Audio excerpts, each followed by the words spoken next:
Hi friends, కొత్తగా marriage అయిన ladies Aadhaar కార్డులో వారి యొక్క సర్నేము, హస్బెండ్ నేము, అడ్రస్ ఏ విధంగా చేంజ్ చేసుకోవాలో ఈ వీడియోలో తెలుసుకుందాం. ముందుగా గూగుల్ ఓపెన్ చేయండి, UIDAI క్లిక్ చేయాలి.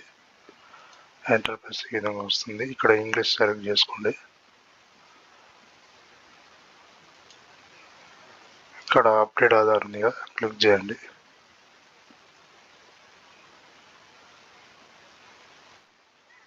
ఇక్కడ లాగిన్ క్లిక్ చేయండి.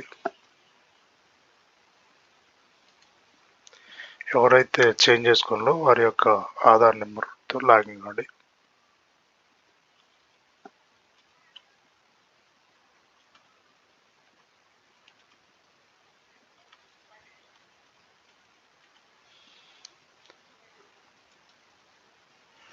ఆధార్ కార్డు లింక్ అయిన మొబైల్ నెంబర్కు ఓటీపీ అనేది వస్తుంది. ఇక్కడ ఓటీపీ ఎంటర్ చేయండి.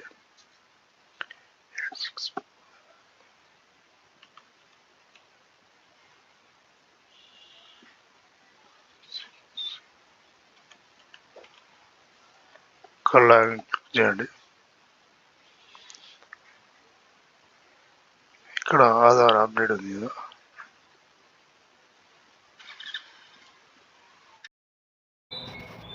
ఇక్కడ మనకు 5 స్టెప్స్ అనేది కనిపిస్తూ ఉంటాయి. ఇక్కడ క్లిక్ చేస్తే ఎంటర్ప్రైజ్ ఈ విధంగా వస్తుంది. ఇక్కడ నేము, date of birth, gender, address అనేది ఉన్నాయి కదా. ఇక్కడ అడ్రస్ అనేది మనకు ఎనేబుల్ అయింది. మీకు నేమ్ కూడా ఎనేబుల్ అవుతుంది. మీకు సర్నేము చేంజ్ చేసుకోవచ్చు. అలాగే హస్బెండ్ నేము, మీ యొక్క అడ్రస్ అనేది కూడా చేంజ్ చేసుకోవచ్చు. దానికి కావాల్సింది మీకు మ్యారేజ్ సర్టిఫికేట్ అనేది మీరు అప్డేట్ చేయాల్సి ఉంటుంది. ఎందుకంటే మీరు రేషన్ కార్డులో కానీ మీ నేమ్ అనేది ఉండదు కాబట్టి మీరు మ్యారేజ్ సర్టిఫికేట్ అనేది అప్డేట్ చేయాల్సి ఉంటుంది. అప్డేట్ చేసి మనకు చూపించిన పేమెంట్ అనేది పే చేస్తే మనకు ఒకటి ఎన్రోల్మెంట్ నెంబర్ అనేది మనకు వస్తుంది. ఆ నెంబర్తో మనం ఆధార్ కార్డు అనేది డౌన్లోడ్ చేసుకోవచ్చు. ఓకే ఫ్రెండ్స్, ఈ వీడియో మీకు నచ్చితే లైక్ చేయండి, షేర్ చేయండి, సబ్స్క్రైబ్ చేయండి. Thank you.